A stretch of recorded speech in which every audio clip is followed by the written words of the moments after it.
presented by Miller Lite. Primetime is Miller time.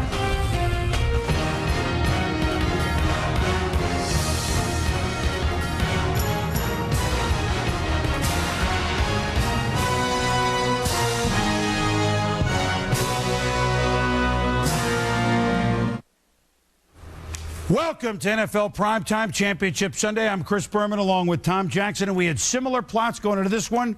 Teams trying to win 3 in a row on the road. Almost impossible to get to the Super Bowl against teams that were undefeated at home. 9-0 Seattle, 9-0 Denver. Those road teams, Pittsburgh and Carolina. Tall task, but they've been undone. Kind of identical plots. You know, we said a couple of weeks ago that we thought history of some sort was going to be made depending on who was going to go to the Super Bowl. We were not wrong about that. History was made today. Both championship games. Right, and the 6th seed had never been to even a championship game, let alone a Super Bowl. That was the Pittsburgh Steelers' task, to represent all the downtrodden 6 seeds through history, trying to go into the mile-high city, Edwin in Denver, where the Steelers, then just another week, they've really been kind of playing playoff games since late in the season. Once upon a time, they were 7-5. They won 6 in a row. Mike Shanahan, though, he holds the key to these championship games, and the key was held right here. Who knows what would have happened if Champ Bailey had held on instead of Hines Ward? He changed last week's game. Yeah, but it doesn't matter. Hines Ward makes a great play on the football, takes that lick from John Lynch, still holds on. Drive continues for the Pittsburgh Steelers. A theme, if you will. All right, there's Al Wilson forces a fumble by Willie Parker, which the Broncos think they recover. I love Bill Cowher like the beanbag toss at the fair, right? Guys, the arm, and then they look at it again. Well, ground can't cause a fumble, and that's exactly what happens here. You can see the forearm is down. As the forearm hits, the ball pops out. They review it. Call on overturn. Steelers continue with the football. And they get a field goal, 3-0. Jake Plummer sacked. A backside blitz by Joey Porter, and it's a fumble. Pittsburgh recovers. Porter fight. There he is. Joey Porter, they bring the Dick LeBeau's defense, Tom, with the pressure. Then Ben Roethlisberger throwing a lot on first and a lot on second down to Heath Miller and a lot to his various receivers. They got much better skill players than people know. Later in the drive, it's the second quarter. It's the 3rd and 9, Tommy. Roethlisberger to Cedric Wilson, the, quote, third wideout, and it's 10-0 Pittsburgh. Now with the score 10-3. Cedric Wilson, again, the one-time 49er, hits 18 yards. And again, 3rd and 10. Was the Denver defense laying off too much? Well, I thought the timing of the Pittsburgh offense was actually on. You saw in that last play, John Lynch coming, but the ball is out before Lynch can ever get the hit on Big Ben. There's 21 yards to Hines Ward. This a nice swing on 3rd and 9 to Randall L. with Faneca in front. Then Veron Haynes, 9 yards. That's 3rd and 9. Yes. This isn't 3rd and 2. These are 3rd and 8, 3rd and 9, 3rd and 10. And then Jerome Bettis, no fumble here. 17-3 Steelers. So, after the 2-minute warning, first play, Jake Plummer could not afford this. Ike Taylor read him all the way, and he didn't get all the mustard on the ball either. Threw it off his back foot. And now, Willie Parker pens a 14-yard carry, and Pittsburgh in business looking for the jugular. Down to the 12 with 12 seconds to go. Look at where Bettis is lined up inside. An inside trap, maybe? Yes, it is. And it's a touchdown. Brilliantly called play by Whisenhunt and company. But Hines Ward, illegal formation, and Cowher says, all right, let's try it again. So, you're going to back us up, son? So what? Roethlisberger playing brilliantly again. 17 yards to Hines Ward. Steelers lead it 24-3. Yeah, and I don't think you'll see a better throw. That's Nick Ferguson at the back of the end zone, but the way that Big Ben squared the shoulders and threw the ball over the top, as good a throw as you'll see in the red zone. So they're stunned in Denver. 3rd quarter, Jake Plummer now really trying to reach into his bag of tricks. You might as well go to Rod Smith. You had a great talk with him on this morning's show, Tom. 32 yards, and then Ashley Lee. And maybe, just maybe, Denver coming back. 24-10. Remember, they're 9-0 at home all year. Early 4th at 27-10 after a Reed field goal. But Plummer now has to gamble, and it's Larry Foote that is right there. Those Steeler linebackers have been so giant all year. To the chagrin of Mike Shanahan, they do hold. They get a punt. Here comes Plummer again. 38 yards to Lee, who makes a fine catch to the 31. Now, Here comes Dick LeBeau's defense. Porter again, 55. Plummer, this is what he can do. He can audibilize while the play's going on, if you will. Incomplete, but pass interference called. Maybe, just maybe. Plus a thrown helmet on sportsmanlike conduct tacked on Mike Anderson. Gives a mile-high salute because Denver's to within 10, 27-17. Jake, even though he's used to the altitude, getting the oxygen, but he wasn't used to this. Brad Kiesel had 2 sacks. Here it is here, and on 4th and 10, 5 minutes to go, Kiesel comes in, hits a strip. Steelers recover, was 4th down anyway. Now Pittsburgh in business. And after seeing last week almost a fumble, changing things, not this time. Here's the mobility of Ben Roethlisberger to seal the deal, Tom. Yeah, and what a great call. You know, you run the ball, you think you're going to run the ball again, you get the bootleg outside. Ben Roethlisberger, once he turned that corner, he's gone. Well, the shower was early for Bill Cowher, who had heard all, yeah, we're going home, says the bus. And that's a wonderful shot. Dan Rooney, a gentleman, and that's a wonderful shot. 2 gentlemen who appreciate what the other has absolutely. done. Bill Cowher in '97 was beaten by Mike Shanahan in the championship game in Pittsburgh. So 8 years later, the Steelers come into Denver and beat Mike Shanahan for the right to go to the AFC Championship game. 10 years between Super Bowl visits for Bill Cowher and the Pittsburgh Steelers. They relish this one because, you can't win. Guess what? You can win, and they were all smiles afterwards. It was 2 things I told him. I told him that, 110%. I asked him to give me 110% if they could do that. Hey, that's all I could ever ask for. And the second one, I asked him to get me home, get me back to Detroit. We got a resilient group. We had a young quarterback who didn't play young today, and I can't say enough about this football team. You know, we've kind of traveled a hard road, but I think in the course of it, we probably grew as a football team and grew individually. And, now we have an opportunity, and hopefully we can finish this season off, with one more win. Everyone expected us to lose the first game. Everyone expected us to lose the second game. Everyone expected us to lose this game. And, no one believed in us but us. We had each other's back the whole way. And, that's all it takes. Sometimes that's all we want is each other's backs. There's only one team that's happy at the end of the season. That's the Super Bowl champs. And so, you feel horrible about that missed opportunity. You work for that prize, that trophy. Pittsburgh deserved to win today. They played better than we did, and to do what they've done against 3 excellent football teams and playing the way they did is really an accomplishment. As a quarterback, I got to lead this team to a win, and I didn't get that job done. Fought hard all year and all through this game, but had some couple poor decisions, and in a game like this, you can't do that. Look, Ben ran that. Jake Plummer put it on his shoulders with that. Say, look, you can't just point fingers at him, that's for sure. Ben Roethlisberger, last year, did he hit the wall? Did he hit the Patriots? Whatever it is in the playoffs, it was his first time around. This is his second season. He won 3 road games at Cincy, at the team with the best record in the regular season at the Colts, at the team that hadn't lost it all at home, the Denver Broncos. By the way, Ben Roethlisberger, 26-4, in 2 years as a starting quarterback. So, look, we can go all over the map, Tom, with the game plan thought out, Bill Cowher and LeBeau, Wisenhunt, the way they executed it, and, of course, the great story of the bus. They knew Denver was dangerous in the first half, and they said, take this. Well, monumental task to overcome. Going to Denver. Denver had never lost a championship game at home.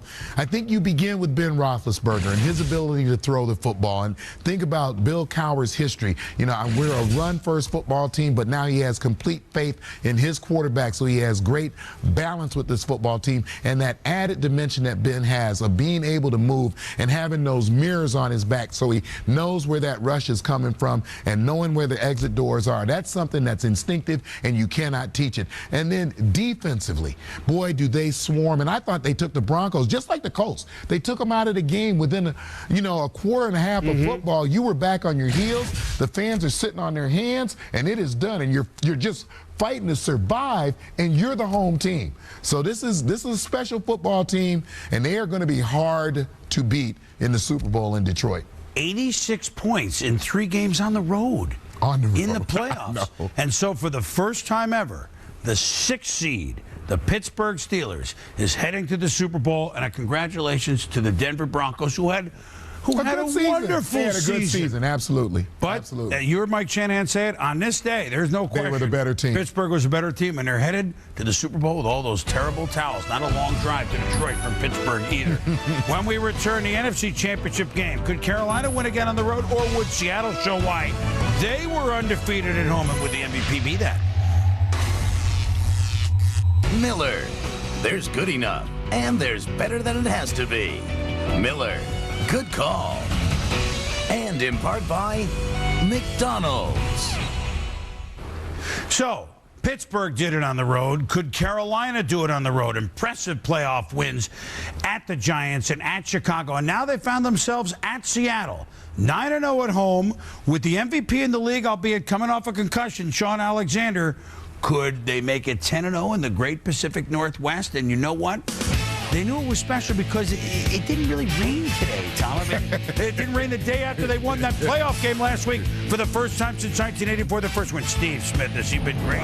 Sean Alexander, what would he be like? You saw him for a moment. Well, Mike Holmgren is a pretty darn imaginative play caller. This is the backup quarterback, Seneca Wallace. Lines up wide, but you're not going to throw. Oh, yes, you are. Matt Hasselbeck. And Wallace makes an outstanding catch. 28 yards here in the first quarter with about 6 minutes to go. Jeremy Stevens is 6'7", a big target that Hasselbeck finds for a touchdown, 17 yards. And both quarterbacks, one who turned receiver and the tight end, Hasselbeck, Wallace, they're all excited. 7-0 Seattle. Jake Daylight come and, he didn't want to Delone that one. It's Lofa Tatupu, the rookie linebacker that calls the signals for the Seahawks. You know, the thing I like about Lofa Tatupu is he gets outstanding depth. You can't see him coming in from the left side of the screen here, but he gets great depth, has a nice set of hands, instinctive ball player who obviously has picked up the game as a rookie. Bang! And there's Tatupu, who got wrong, but he ended up knocking Nick Goings out, who was the starting running back. You see Stephen Davis, Deshaun Foster, already here. Look at it again like, wow. Now, Tatupu continued. Goings would have to leave. And so now Carolina down to number 4 running back, Robertson. Meanwhile, Delhomme, now he knows he's got to make it happen. Just did not get anything on that ball, and Marquand Manuel picks it off. And he's down to the 20-yard line. The Seahawks already up 10-0 in big-time business. Sean Alexander, was the line opening some big holes for him, Tom, or what? Yeah, and then this is vintage Sean. Yeah, look at Sean Alexander. He sees the corner, he gets it, and you think he's going out of bounds, and he gets right up the field, turns north-south, takes the ball down to the 15-yard gain. 28 regular season touchdowns from the one. He always gets in. Say, well, it's a one. No, but he always gets in, doesn't he? Run the ball into the end zone. 17-0 Seahawks. Now the Panthers desperate. How do they get this deal? Well, there's boink off the head of D.D. Lewis, but they had linebacker. How about the plan that they had, Tom? Yeah, and you can see how frustrating it was for Steve Smith on the line, on the sideline, talking to one of the coaches. Well, John Fox, the head coach, had to try and settle him down, but let's send him out for a punt. Maybe this will happen. He could go all the way. Can't get in the ball except off the foot of the punter. 59 yards, but wait a minute, flag. What do you mean a flag? John Fox says, no, it's a touchdown, referee, and Hockley says, oh, come on, says Mike Holmgren, you threw a flag. Now what? What the heck's going on out there? It's a touchdown, and it's now a 17-7 game. Now it's 20-7 third quarter. Darrell Jackson, with the spin at the 2. Hasselbeck, pump fake, was just on his game again, Tom. 27-7 Seahawks. Now in the fourth quarter, at the 1 again, guess what's going to happen? John Alexander, that's up the middle. Robbie Tobeck, the center, doesn't quite get the pub that Walter Jones and Steve Hutchinson, the Pro Bowl left side of the line, get, but he's in there. And now, this sums up the whole day. They finally get the ball to Steve Smith. It's a fumble. The Seahawks recover. And Mike Holmgren knows that up 34-14 as the seconds tick down. An outstanding coach is going to the Super Bowl with his team, and Jake Delhomme and Steve Smith hug. Sean Alexander, the MVP, running the trophy around, the NFC Championship trophy. And the Seahawks go to their first Super Bowl ever. They beat the Carolina Panthers 34-14, holding the ball for 42 minutes. Alexander, 132 yards rushing. Hasselbeck, an outstanding game again in the postseason. And by the way, Mike Holmgren didn't forget how to coach. I think little doubts kind of creep in as you go along in this business, you know, which can happen. This kind of makes me think for sure that I can coach a little bit, and I feel so good for the organization. Everything that that team did today was superb, and they outplayed us, out-hustled us. They overall just flat out beat us. They're second in the league in offense, arguably maybe the best offense in the league offensively, and you can't leave them out there that long. So that was a tough day. And I'm just proud of these guys and this team and this organization. It's been a long time coming, and we persevered all season, and these guys earned it, man, and we deserve it. Just never got it going. Just one of those days. It's frustrating when it happens in a championship game, but that's part of football. Every week, somebody goes down, somebody else steps up, and you count on each other, but at the same time, you're willing to pick up your fallen brother. Well, they had to win 4 in a row on the road. They had to win the last game at Atlanta to Carolina to get in the playoffs. I thought the deck was stacked against Carolina. I think I said that this morning. But look, the deck was stacked because Seattle. You heard what John Fox and Delhomme said. They're the #1 seed in the NFC for a reason, Tom, and they look like it. Well, I think when you see the kind of balance that they have with Matt Hasselbeck throwing the football, with the MVP of the league, Sean Alexander, running the football, when all the parts are clicking, when the receivers, Darrell Jackson, are catching the football, when you see their tight ends at work, offensively, they are a juggernaut. They have the potential to score on anybody. And defensively, they swarm and they play high-energy football. And even that last catch that you saw, Steve Smith makes the catch, surrounded by 3 guys. They make the hit from behind. Good pursuit from the line of scrimmage. They have a lot of things in place. #1 seed in the NFC is going to go to the Super Bowl, but you're going to be the underdog to the #6. It's going to be dripping with irony. This is great stuff. Right, and the Seahawks with no history in the Super Bowl, of course, and in that city, it's going to be pretty decent in Seattle. It's a great city, and I congratulate all the folks that behave yourself tonight. I know that's going to be difficult against Pittsburgh with dripping with history. But the Seattle Seahawks, I think the defense has grown before your eyes. And by the way, I should just say this, in my opinion, 4 playoff games played by Matt Hasselbeck. He's played 4 strong ones, even the 2 losses in previous years. So now here it is, Tom. Seattle and Pittsburgh in Super Bowl XL, which would be Super Bowl 40 in Detroit. And so Pittsburgh finally plays a non-road game. I wonder who the road team is. Well, I don't know. Seattle plays finally a non-home game. That's right. And congratulations to 2 of the best coaches who, oddly enough, each became head coaches for the first time in 1992. They're going to the Super Bowl together. Coach Cowher, Coach Holmgren. We'll be back. And when we come back, we'll listen to Jerome Bettis, who's going to his hometown. He visits with Jaws. Plenty more to talk, and Game Balls too. Inside the Night, presented by Miller Lite. The bus has punched his ticket home. Jerome Bettis, blasting to Detroit. He's with Jaws. Thank you very much, Jerome. You're going home for the Super Bowl. How good does that feel? It's an amazing feeling. I tell you what, it's a dream come true in the sense, at the beginning of the season, the thought was, we can possibly get here, and I made a decision to come back because I knew we had a good football team, and also the Super Bowl was in my backyard. So I'm just glad everything worked out. Your quarterback, Ben Roethlisberger, a year ago in the championship game, struggled through 3 picks. This afternoon, he was fantastic. What was the difference? Well, I think just him understanding what he has to do. I think he learned a lot from that game, and he put it in his back pocket and said it wouldn't happen again. And he came out and executed a perfect game plan, and he led us down the football field just about every time we had the football and just did a great job for us. Most people said you couldn't go on the road and win 3 games. Well, how good does it feel to have proven those doubting Thomases wrong? It feels good. We're #6 seed. Everybody said it's never been done. We rewrite the record books and show that, hey, even though you're an underdog, you can still get it done. All right, thank you very much. Good luck in Super Bowl 40. Back to the studio. Jaws, and hey, that smile will light up the whole city of Detroit. I mean, after last week of the Immaculate Redemption and with the Bettis fumble and the Roethlisberger tackle, hey, he's been a great. This is a fairy tale. They love him in Pittsburgh. They're going to love him in Detroit too. Yeah, they will. Yeah, they will. But it's a fairy tale, and for his family as well, for the Bettis family, the whole Bettis family. He's represented pro football beautifully. He's represented Pittsburgh beautifully. And now the Steelers represent the AFC in the Super Bowl. Tom, which leads you to your game? My game ball, and my game ball my game ball goes to Big Ben, 21 of 29, but he has really been everything you want in a quarterback. Led this team to victory, and boy, second year. Who would have believed Big Ben would be here? My game ball goes to welcome Matt. Matt Hasselbeck, another strong postseason game.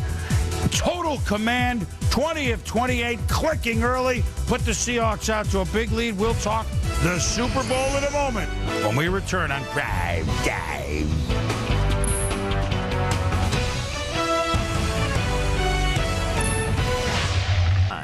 Presented by Miller. There's good enough, and there's better than it has to be. Miller, good call. And in part by Nike and the new Air Max 360. Ben steps in. The play action fake. Ben bootlegs. Ben's in for the touchdown. And there's the coup de grace. Pittsburgh comes to Denver, puts the Broncos away, and it's on to Detroit for Super Bowl 40. Matthew play fake. Looks down the middle of the field. Touchdown Seahawks! Jeremy Stevens with the catch. I've wanted to say it for weeks. How about them apples, baby? Easy to say it after they both win big, Tom, but both Pittsburgh and Seattle carried themselves on the field and during the week like they expected these wins to happen.